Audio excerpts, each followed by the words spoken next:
Siempre, 2 semanas siempre. Vamos a compartir esto. Vale.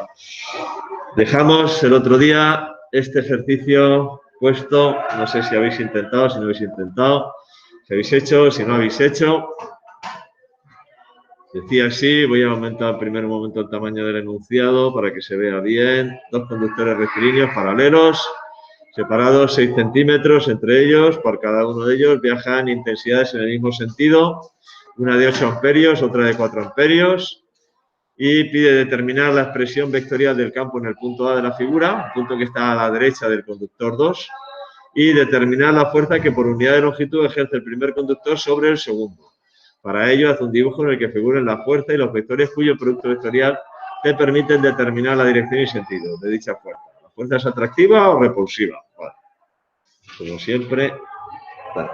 Lo hago de nuevo más pequeñito.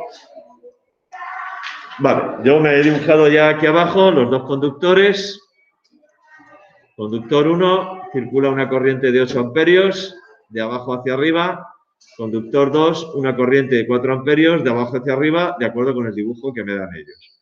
Además, fijaos, ya me han dado un sistema de ejes de referencia, con lo cual yo me voy a ceñir a ese sistema de ejes de referencia para indicar la expresión vectorial del campo magnético en el punto A. ¿Vale? Primero, como este lo vamos a hacer en rojo y este lo vamos a hacer en verde, ¿vale?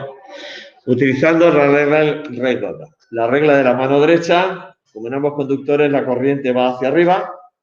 Si yo miro desde arriba el conductor, el sentido de circulación del campo sería sentido antihorario, ¿vale? Es decir, en este caso el campo iría así, es decir, en este punto el campo creado por la corriente 1 sería este. ¿Vale? En el caso de la corriente 2, como también va hacia arriba, el sentido es exactamente el mismo. Luego, el campo creado por la corriente 2 va a ser este. Ahora mismo, a priori, no sé cuál de los dos es mayor, porque las distancias son diferentes y las intensidades también, con lo cual no puedo saber a priori cuál de los dos es mayor. Pero lo que voy a hacer es calcularlos. Entonces, primero, tanto el uno como el otro van en la dirección negativa del eje Z. Luego va a ser en la dirección menos K.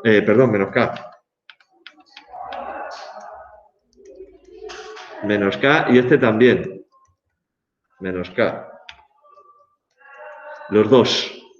Entonces, ¿cuál sería el campo generado por el conductor 1? Sería, si suponemos que estamos en el vacío, mu sub 0 y partido por 2pi. Distancia 1, le pongo el signo menos delante y el K.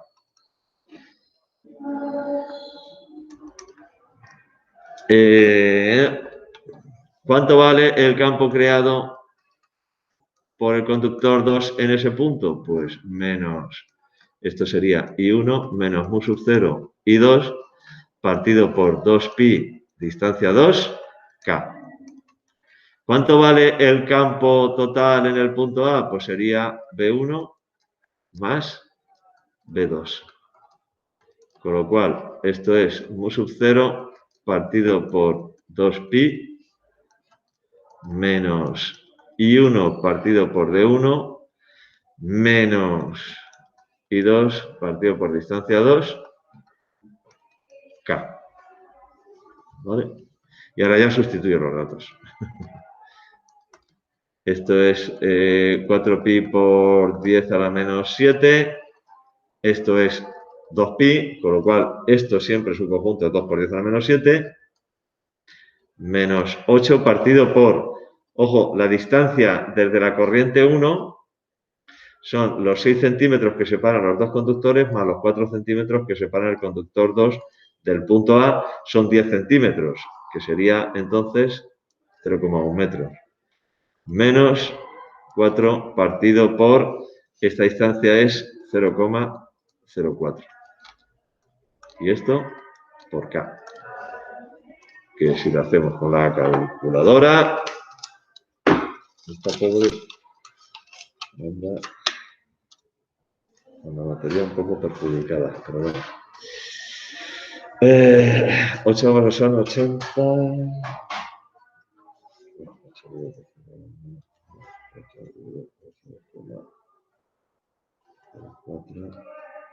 180. Menos 180 por 2 por 10 a la menos 7. Menos 3,6 por 10 a la menos 5K. Igual. Menos 3,6 por 10 a la menos 5K Teslas. No sé si lo habéis hecho o no lo habéis hecho. ¿Sale eso o no sale eso? Sale. Sí. Vale, bueno, este no era... Ya está, este es el apartado A, no hay más. Determina la expresión vectorial del campo magnético en el punto A. Si tú partes de un dibujo correcto y has tenido en cuenta bien la regla de la mano derecha, etcétera, etcétera, te salen los dos campos paralelos con el mismo sentido. Entonces ya se suman directamente. Los dos, como van en el sentido negativo del eje de Z, pues ya está. Menos 3,6 por 10 a la menos 5K. Esa es la expresión vectorial. Y el apartado B, este era el apartado A, y en el apartado B lo que me piden es la fuerza que por unidad de longitud ejerce el primer conductor sobre el segundo. Y para ello hacen un dibujo en el que figuren las fuerzas y los vectores cuyo. Vale, pues nos vamos al apartado B. De nuevo me dibujo los dos conductores. Este es el conductor 1, este es el conductor 2. Por el conductor 1 circula una corriente I1 de 8 amperios. Por el conductor 2 circula una corriente I2 de 4 amperios. Las dos van de abajo hacia arriba. ¿Vale? Y ahora me piden la fuerza que por unidad de longitud ejerce el primer conductor sobre el segundo. En la coordinación de Bao ya os dije que si te sabes la fórmula y la fórmula la pones y está correcta, tal, no hay ningún problema, pero prefieren que demuestres esas cosas. Entonces, pues vamos a poner este ahí.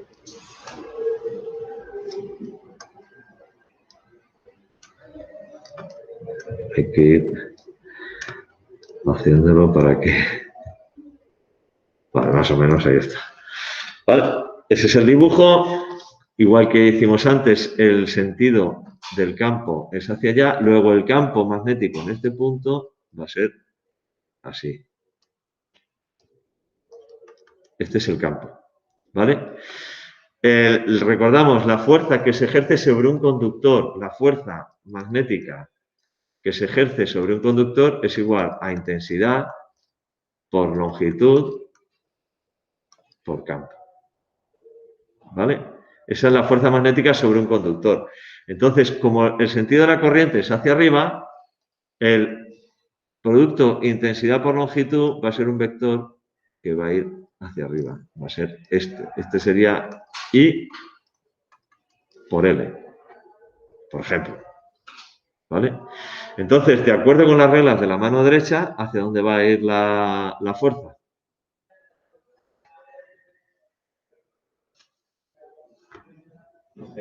Como es un producto vectorial y estoy multiplicando este por este, regla de la mano derecha, regla de sacacorchos, si yo giro en este sentido, ¿hacia dónde va el tapón? Va hacia la izquierda, según lo veis vosotros. Luego aquí la fuerza está aquí. Esta es la fuerza magnética. ¿Vale? Entonces, la fuerza por unidad de longitud, bueno, en este caso, como el módulo de la fuerza magnética, el módulo de la fuerza magnética será intensidad por longitud por campo por el seno del ángulo que forman. Y el ángulo que forman es 90 grados. Por tanto, intensidad por longitud por campo. Es decir, la fuerza por unidad de longitud es igual a la intensidad por el campo. En este caso, en todos los casos, esta intensidad es la intensidad 2, 2, 2, 2. ¿Vale? Y el campo, en este caso, el campo es el campo generado por la corriente 1. Con lo cual, esto sería igual a intensidad 2 por mu sub 0 y 1 partido por 2pi distancia 1, 2. Con lo cual, al final la fuerza es mu sub 0 por I1 por I2 partido por 2pi distancia 1, 2. Si sustituimos, esto sería igual a 2 por 10 a la menos 7, por 8 por 4 partido por 0,06. Cuidado con las distancias, ¿vale? Antes hemos sumado, ahora no, porque es la distancia entre los dos. 2 por 10 a la menos 7, por 8, por 4 y dividido por 0,06. Son metros. Esto es 10 a la menos 4. 1,06 por 10 a la menos 4. 1,07 por 10 a la menos 4. Sale 1,07 por 10 a la menos 4 newton. Pues ya está. En este caso el ejercicio ya está. Y este eran 3 puntos.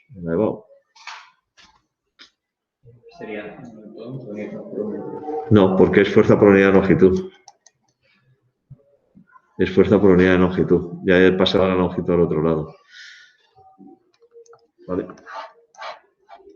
Dice, calcular la fuerza que por unidad de longitud ejerce el primer conductor sobre el segundo. Para ello hace un dibujo, La fuerza es atractiva o repulsiva. Bueno, pues evidentemente fuerza atractiva. Vamos a ponerlo. Fuerza atractiva. Vale. Bueno, pues una vez hecho esto, vamos a terminar los contenidos teóricos de la unidad. Porque nos quedan solo 2 cositas por ver. Una, ¿cómo sería el campo generado? Hemos visto el campo generado por una corriente rectilínea, ¿vale? ¿Cómo sería el campo generado por una espira? Es decir, nos imaginamos que tengo esta espira, una espira, esta es la espira, y la corriente circula, entra por la rama de abajo de la espira, circula la corriente en este sentido. Es decir, vista desde aquí, desde la derecha, circularía en sentido antihorario. ¿Vale? En estas condiciones, el campo generado o el diferencial de campo generado sería mu por I por diferencial de L por U sub R partido por 2pi R. Vale, espérate. Vamos a ponerlo en la forma más general de este. Es mu partido por 4pi por I por diferencial de L por U sub R, ya que lo pongo así, lo vamos a poner en la genérica. Partido por R cuadrado. ¿Vale? Ese sería el campo generado por un elemento diferencial de espira, que sería un trocito de espira, por ejemplo, aquí arriba, ¿vale? En este punto. Entonces, este es el punto, el vector R, que sería el vector que va desde el conductor hasta el punto donde se genera el campo, sería este vector, y su módulo sería R. El vector U sub R es este vector unitario, ¿vale? Que va en la misma dirección y sentido que R, pero de módulo 1. Esta R mayúscula es el radio de la espira, es una espira circular, y esta X es la distancia desde el punto hasta el centro de la espira. ¿Vale? Algunas consideraciones que vamos a utilizar, es que esto me lo he preparado antes, para tardar menos, son este ángulo, este es el ángulo que forma el radiovector que va desde el elemento diferencial de espira hasta el punto con el eje X, ¿vale? Por semejanza de triángulos, ese ángulo es igual que este. porque este lado es perpendicular a este y este lado es perpendicular a este. Y ese ángulo y este son el mismo. ¿Vale? Entonces, de acuerdo con las reglas de la mano derecha, fijaos, I por L sería un vector que iría a lo largo del eje Z, ¿vale? Y el vector U sub R va o es paralelo al eje X. Entonces, ¿cómo sería el campo generado en este punto? Bueno, pues perpendicular a estos dos vectores. Es decir, el campo estaría en el plano XY y sería perpendicular a este radio. El campo sería S. Y de acuerdo con las reglas de la mano derecha, como voy I por L hacia U sub R, estoy mirando desde arriba en sentido antihorario, con lo cual iría hacia arriba. El campo es aquí, el diferencial de campo. ¿Vale? Si yo ahora quiero calcular el campo a lo largo de toda la espira, si quiero calcular cuánto vale el campo a lo largo de toda la espira, tendré que sumar los campos generados por todas y cada uno de los elementos diferenciales, es decir, tendré que integrar. El campo lo voy a descomponer en dos componentes, una componente a lo largo del Gx y una componente vertical. Es fácil ver que si yo voy moviendo el elemento diferencial de espira, lo voy moviendo, este campo lo que va a ir haciendo es ir rotando alrededor del eje X, ¿no? Y si yo ahora cojo el elemento y lo pongo aquí, el campo estaría aquí, pero el punto sería el mismo, sería perpendicular al radio que vendría desde aquí, es decir, esto iría rotando alrededor del eje X, formando como una especie de cono. Con lo cual, la componente I del campo se anula. ¿Por qué? Porque iría formando como una especie de abanico alrededor del eje Y. Al final, si las sumo todas, se van a anular entre sí, con lo cual la componente Y no la había considerado. Y entonces tengo que considerar solo la componente X. Entonces, la componente X sería igual, entonces, a diferencial de campo por el seno de este ángulo. Teniendo en cuenta que con respecto a este ángulo, la componente X es el cateto opuesto, entonces, diferencial de campo X, la componente X sería el campo por el seno del ángulo. Si yo quiero calcular entonces el campo, tengo que sumar todas las componentes X. Por otro lado, me voy a ir aquí. Por otro lado, me voy a ir aquí y como diferencial de L y U sub R son perpendiculares, el módulo de diferencial de L por U sub R es igual a diferencial de L por 1 por el seno de 90. Y el seno de 90 es 1, es decir, diferencial de L. Con lo cual, yo lo que puedo hacer es aquí, voy a borrar esto, hay que bajar un segundo. Y así vamos a hacerlo más comprensible. Al final, lo que puedo poner es esta expresión, quitarle el producto vectorial, quitarle sombreritos y ponerla diferencial de campo es igual a mu partido por 4pi por intensidad por diferencial de L partido por R cuadrado. Como las componentes Y se anulan, si yo quiero calcular el campo, lo que tendré que hacer, calcular el campo, la resultante del campo en este punto será integrar la componente X por diferencial de L. Y la componente X, perdón, diferencial de Bx. Y diferencial de Bx es igual a diferencial de B por el seno de phi. Y el diferencial de B, hemos visto que esto lo puedo poner entonces como la integral de mu por I partido por 4pi por el seno de phi partido por R cuadrado y por diferencial de L. ¿Vale?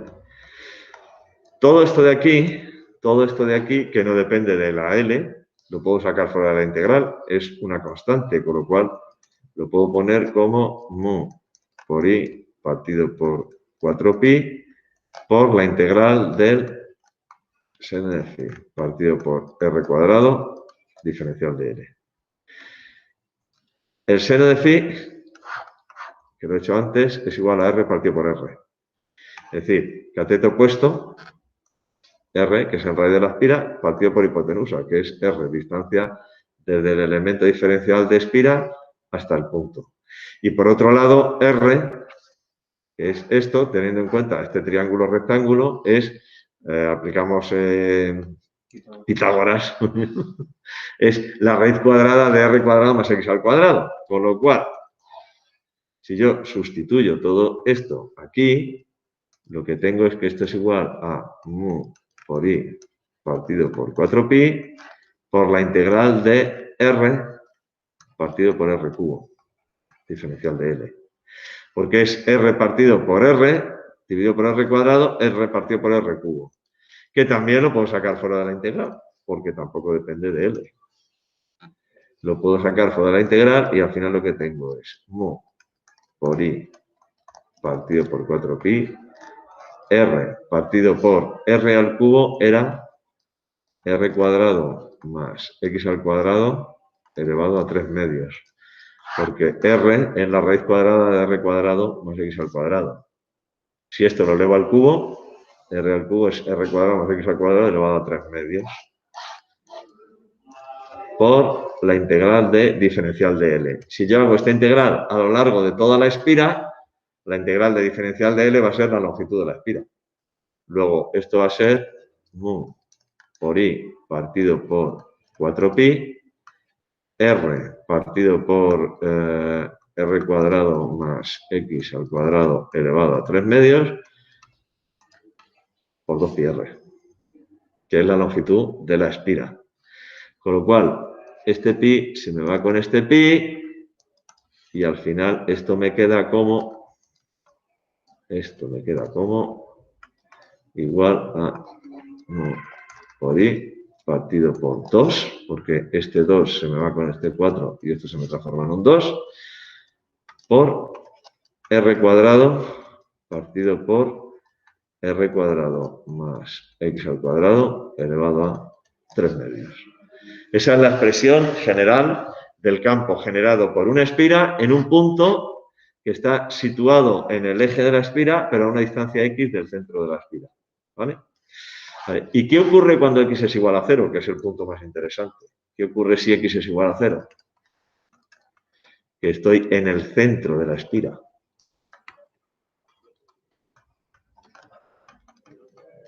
Si X es igual a 0, yo sustituyo aquí la X por 0, entonces lo que me queda es que el campo generado en el centro de la espira es mu por I partido por 2, y esto sería R cuadrado partido por R al cubo.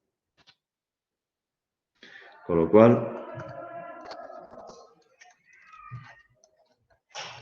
que es la expresión del campo generado en el centro de una espira. ¿Vale?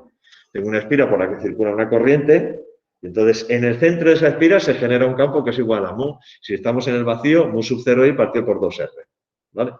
¿Qué ocurre cuando en vez de una espira tengo varias espiras? Entonces, si tengo n espiras,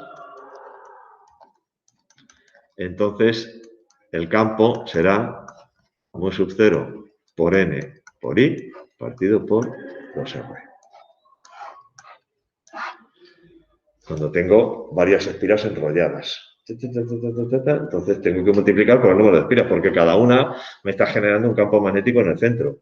Al final los campos magnéticos van todos en el mismo sentido, con lo cual lo que tengo que hacer es sumarlos. Y ese es el campo generado por un arrollamiento de espiras, que no es exactamente una bobina. Se parece, pero no es exactamente una bobina. ¿Vale? Vale, esta es una de las cosas que quedaba por ver. Veremos alguna aplicación práctica. Repito, si yo tengo una espira por la que circula una corriente, la demostración de por dónde viene al final, bueno, es muy larga y tal, pero bueno. El campo generado por esta espira en este punto tiene que ser perpendicular al vector I por diferencial de L, que iría en el sentido del eje Z, ese vector, y perpendicular al vector U sub R, que sería este. Entonces, el campo es este. Si yo sumo el campo generado por todos los elementos diferenciales, al final esto lo que me va a dibujar es un abanico, las componentes Y del campo me va a dibujar un abanico alrededor del eje X, con lo cual se van a anular todas entre sí. Y las componentes X van a estar todas dirigidas a lo largo del eje X, con lo cual se van a sumar todas entre sí. ¿Vale? Como el vector Y diferencial de L y eso R son perpendiculares, entonces su producto vectorial, el módulo del producto vectorial es el producto de los módulos por el seno del ángulo que forman. Como el módulo del vector unitario es 1, el módulo del vector unitario es 1 y forma un ángulo de 90 grados, este producto, el módulo de este producto vectorial es igual al diferencial de L. Con lo cual, el módulo del campo, del diferencial de campo, lo puedo poner como mu por I diferencial de L, mu partido por 4pi, por I diferencial de L partido por R cuadrado. Como las componentes X se anulan, para calcular las resultantes solo tengo que sumar, las componentes Y se anulan, perdón. Solo tengo que sumar las componentes X. Y, de acuerdo con la figura, cada componente X es igual al producto del campo por el seno de este ángulo. Con lo cual, al final, el campo generado será igual a la suma, una integral, ya sabéis que es una suma infinita, además ya habéis visto integrales, ¿no? En matemáticas, es una suma infinita de elementos diferenciales, eso es una integral. Con lo cual, la suma sería diferencial de B por el seno del ángulo phi. Pongo la expresión del diferencial de B, todo lo que no depende de la longitud lo saco fuera de la integral y al final este seno de phi partido por R cuadrado lo puedo poner como R partido por R cubo, donde R es el radio de la espiral. Como el R es igual a la raíz cuadrada de R cuadrado más X al cuadrado, lo puedo poner así también, sacarlo fuera de la integral porque no depende del diferencial de L. Y entonces, al final, me queda esta expresión para el campo, donde el 2pi con este 4pi se me va y me queda abajo un 2, R por R me queda R cuadrado, y tengo, esta es la expresión más general del campo generado por una espira en un punto cualquiera del eje de la espira. ¿Vale? Si ese punto lo llevo al centro de la espira, es decir, hago X igual a 0, me queda ya esta expresión que es bastante más práctica, en la que el campo es igual a mu por I partido por 2R, donde R es el radio de la espiral. Si estamos en el vacío es mu sub 0, 4pi por 10 a la menos 7. Si en vez de una sola espira tengo n espiras, entonces ya lo que tengo que hacer es multiplicar por n. ¿Vale? Bueno, esto es una cosa que me quedaba por ver. Y creo que esta no he hecho dibujo todavía ni nada. No. Y lo último que vamos a ver ya teórico de este tema es la ley de Ampère o el teorema de Ampère.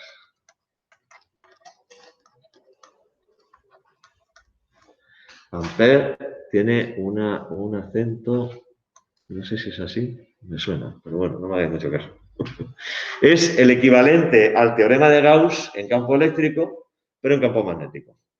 ¿Vale? Bien, si yo tengo un conductor por el que circula una corriente que va de abajo hacia arriba, ¿vale? Tengo este conductor.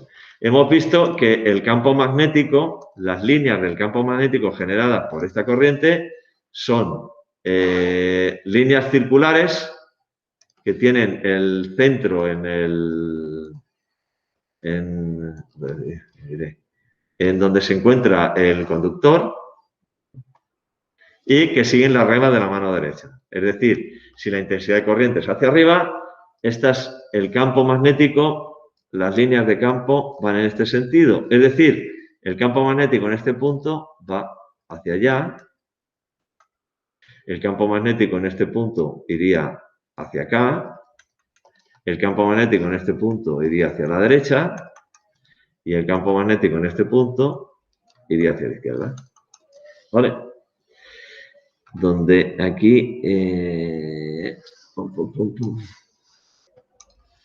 esto es R, es la distancia al conductor. Bueno, pues se define en este caso, a ver, lo tengo aquí para que no se me olvide nada. Se define en este caso la circulación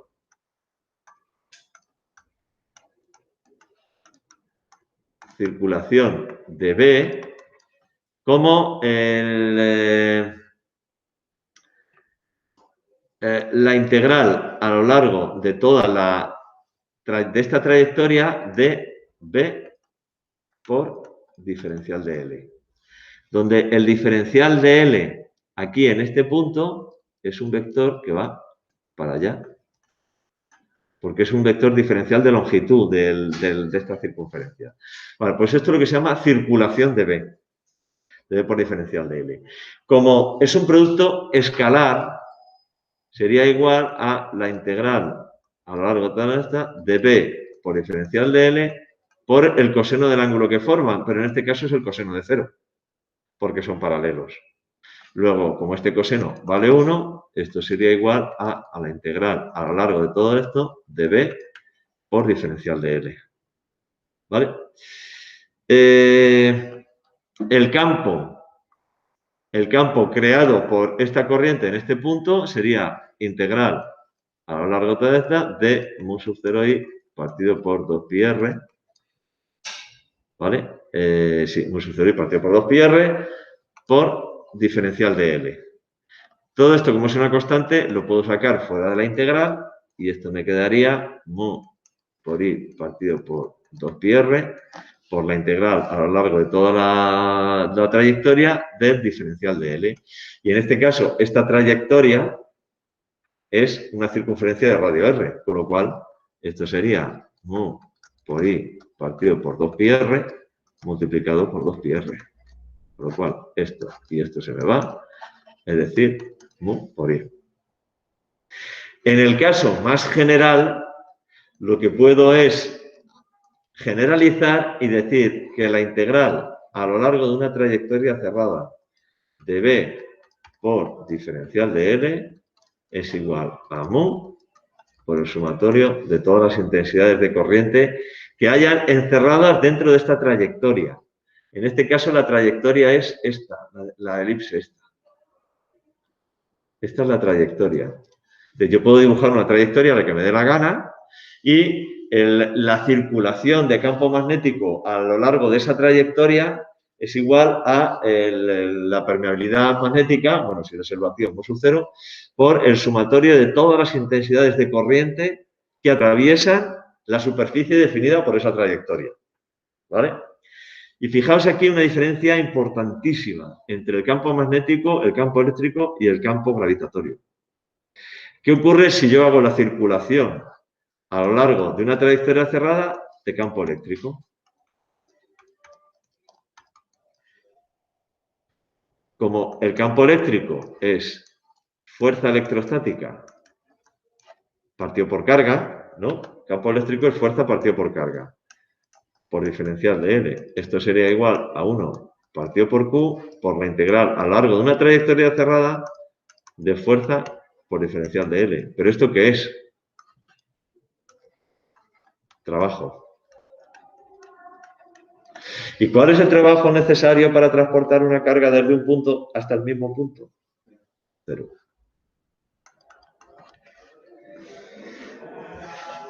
Porque el campo es conservativo.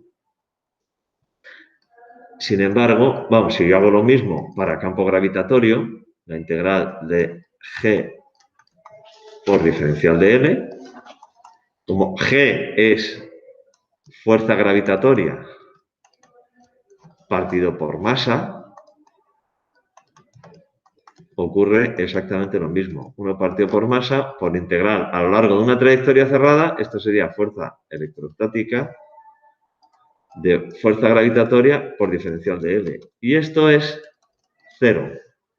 ¿Por qué? Porque estos dos campos son conservativos.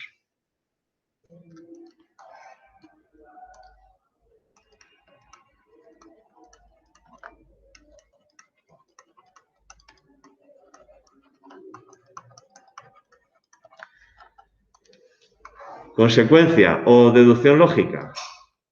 Si la circulación a lo largo de una trayectoria es distinta de 0, eso significa que el campo magnético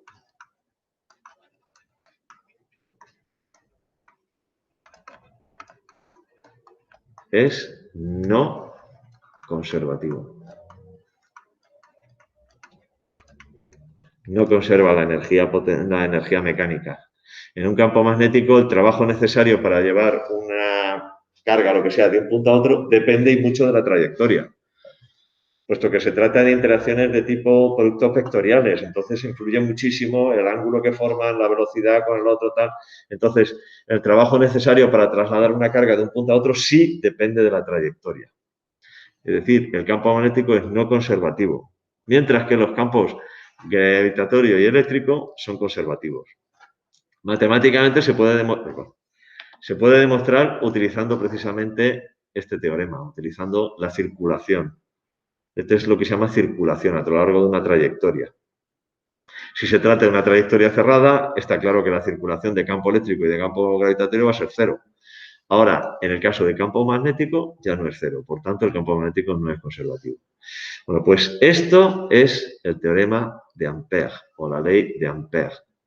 Y se utiliza, igual que el campo eléctrico, el teorema de Gauss se utilizaba para calcular el campo generado por distribuciones de carga, la esfera, el conductor, la placa, el condensador, etcétera, etcétera, etcétera. El teorema de Ampère o la ley de Ampère se utiliza para calcular el campo generado por distribuciones de corriente, el campo magnético generado por distribuciones de corriente. Lo vamos a ver en dos casos muy sencillos. En el otro veíamos más, aquí vamos a ver solo estos dos. ¿Vale? Esto acordado, porque esta conclusión es muy importante. Esa conclusión es muy importante, porque se pregunta. A ver, aplicaciones del teorema de Ampère.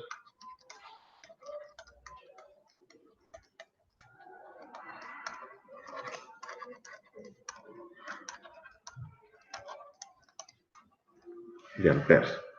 No sé si lo estoy poniendo el acento donde es o donde no es. No lo sé. Bueno, vamos a ver primero un solenoide. Solenoide. Un solenoide es una bobina. Entonces, vamos a dibujar una bobina.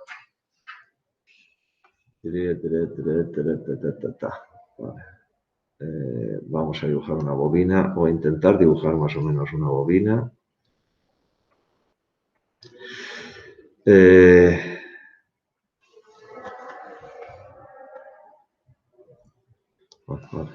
Algo así.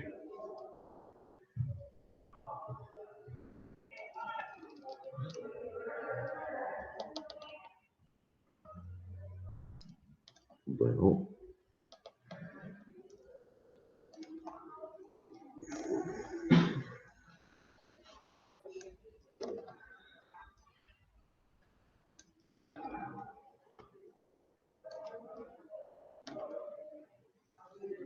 Este es un solenoide, se supone. Bueno. A ver. Perdón. Creo que la idea está clara, ¿no? En cada espira, esto va por delante y eso va por detrás. ¿Vale? Eso significa que si la intensidad de corriente entra por aquí y sale por aquí, ¿vale? Para cada espira, por ejemplo, para esta espira, ¿hacia dónde va el campo magnético? A ver, esta espira va así. ¿Hacia dónde va el campo magnético? Fijaos, en esta espira, visto desde aquí, si lo vemos desde aquí, en esta espira, por ejemplo, ¿en qué sentido circula la corriente? Visto desde ahí. ¿En sentido? Esto está por delante, esto está por detrás. En sentido antihorario. ¿Vale? Visto desde la derecha en sentido antihorario. Creo que sí. En sentido antihorario. Sentido antihorario. Entonces, el campo magnético va. De acuerdo con la pizarra, el campo magnético iría. Voy a borrar que ya no lo quiero para nada. Y el campo magnético lo voy a dejar aquí. El campo magnético iría en ese sentido. Voy a dibujar aquí líneas de campo magnético, ¿vale? Esto iría así y esto ya iría así, en ese sentido. ¿Vale? Bien. Vamos a coger y vamos a dibujar una trayectoria cerrada que me sea útil. Entonces, la trayectoria cerrada que voy a coger va a ser la siguiente. Voy a hacer aquí así. Voy a hacer aquí así. Así. Y así. Esta va a ser la trayectoria cerrada que voy a coger. Este va a ser el punto A, B, C y D. ¿Vale? Entonces, vamos a aplicar el teorema de Ampère a este dibujo. Entonces, la circulación de campo B por diferencial de L, voy a sumar la circulación a lo largo de los 4 tramos. Sería la circulación a lo largo del tramo AB de B por diferencial de L más la circulación a lo largo del tramo BC de B por diferencial de L más la circulación a lo largo del tramo CD. Todos estos circulitos me sobran. Estos circulitos de aquí me sobran. Digo, porque no es un tramo cerrado. Este circulito me sobra, ese circulito me sobra. No es un tramo cerrado, es un tramo abierto. BC, CD de B por diferencial de L y más la circulación a lo largo del tramo DA de B por diferencial de L. ¿Vale? Esa sería la circulación a lo largo de esta trayectoria cerrada del campo magnético. Bien, vamos a ir por tramos. En el tramo AB. En el tramo AB estamos en este tramo. Uy, madre, que muevo todo en vez de señalar. Estamos en el tramo AB. Y aquí el campo magnético, fijaos hacia dónde va. Y el diferencial de L en este tramo, ¿hacia dónde va el diferencial de L? Para allá. Entonces, campo magnético y diferencial de L en este tramo son perpendiculares. Por tanto, si en el tramo AB y en el tramo CD el campo magnético y el diferencial de L son perpendiculares, aquí el diferencial de L va para allá. El diferencial de L, aquí el diferencial de L va hacia la derecha. Ese es el diferencial de L y aquí el diferencial de L va hacia allá. Entonces, en el tramo AB, ten en cuenta que estas líneas de campo, bueno, yo la he dibujado aquí así, pero es mucho más amplia, más abierta, tal. O puedo coger y hacer esta trayectoria, cerrarla un pelín más, con lo cual me aseguro que van a ser siempre perpendiculares. Bueno, pues en el tramo AB y en el tramo CD, como el campo es perpendicular al diferencial de L, entonces lo que tengo es que la integral en el tramo AB de B por diferencial de L es igual a la integral en el tramo C de B por diferencial de L igual a 0. ¿Por qué? Porque B por diferencial de L sería igual a B por diferencial de L por el coseno de 90. Y el coseno de 90 es 0, es decir, son perpendiculares. ¿Qué pasa ahora en el tramo CD?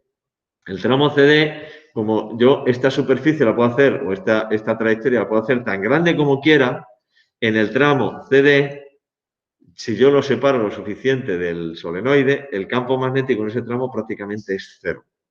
Con lo cual, yo puedo hacer la trayectoria lo suficientemente abierta como para que la integral en el tramo B, la integral, cada vez me salen peor los dibujos, pero vamos a subir. Es que la integral en el tramo BC de B por diferencial de L es 0 también, porque B es 0, aquí en este punto. Vamos a suponer que es 0. Con lo cual, al final lo que tengo es que la circulación de B por diferencial de L es igual a la integral a lo largo del tramo dA de B por diferencial de L. Como a lo largo de ese tramo B y diferencial de L son paralelos, diferencial de L va hacia la derecha y el campo en el centro del solenoide va hacia la derecha también, son paralelos, pues entonces el producto escalar es igual al producto de los módulos, porque sería P por diferencial de L por coseno de 0. Sería la integral entre A y B de B por diferencial de L por el coseno de 0. Como esto vale 1, es integral entre A y B, entre A y B no, perdón, entre D y A. Estoy poniendo los límites mal, ahí va.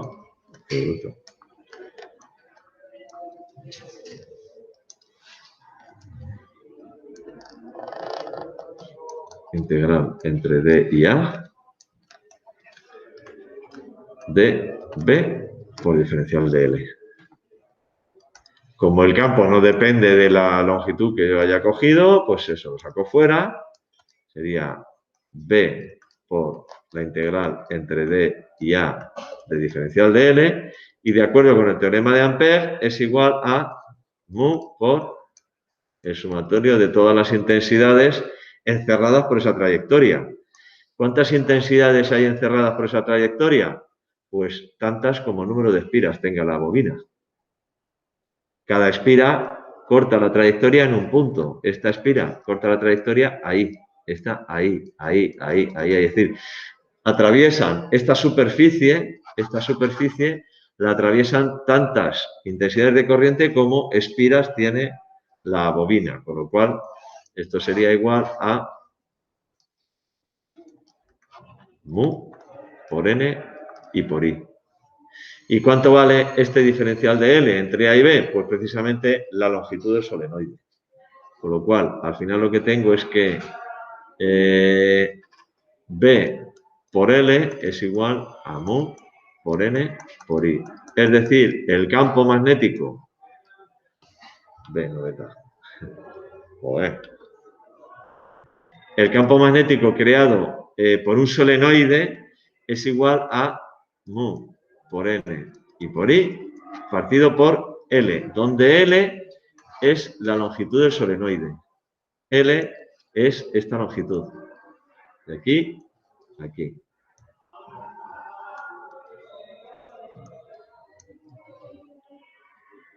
Y esto ya es una bobina. Una bobina que no está en todas las espiras, sino que tiene cierta longitud esa bobina. ¿Vale? Existe otra aplicación del teorema de Ampère que ya no me da tiempo. Vaya por Dios. Que es en un toroide. Un toroide, ¿sabes lo que es? Un dono. Un dono. Un toroide es un dono. ¿Vale? Lo vemos el próximo día. Y con esto hemos terminado ya el contenido teórico de este tema. Vamos a seguir haciendo ejercicios. Y ya, pues a la vuelta de Navidades, pensaremos en una fecha para examinarnos. Y empezar ya con ondas. De toda alta velocidad. Y lo dicho, os lo dije y os lo repito ahora en casa, por favor, los que estéis interesados en subir nota de algún tema, me lo decís a través de Classroom o como sea, para organizarme, ¿vale? Del tema 1, del 2 o del 3. Del tema 1 me extrañaría, pero bueno, son ejercicios que hicimos, que mandamos a realizar, ¿vale? Bueno, pues del tema 1, 2 o 3, me lo decís para organizarlo. Se hará haciendo algún examen global del tema en un día de clase. ¿Vale? Pues ya está. Dejamos de grabar aquí. Detenemos la grabación.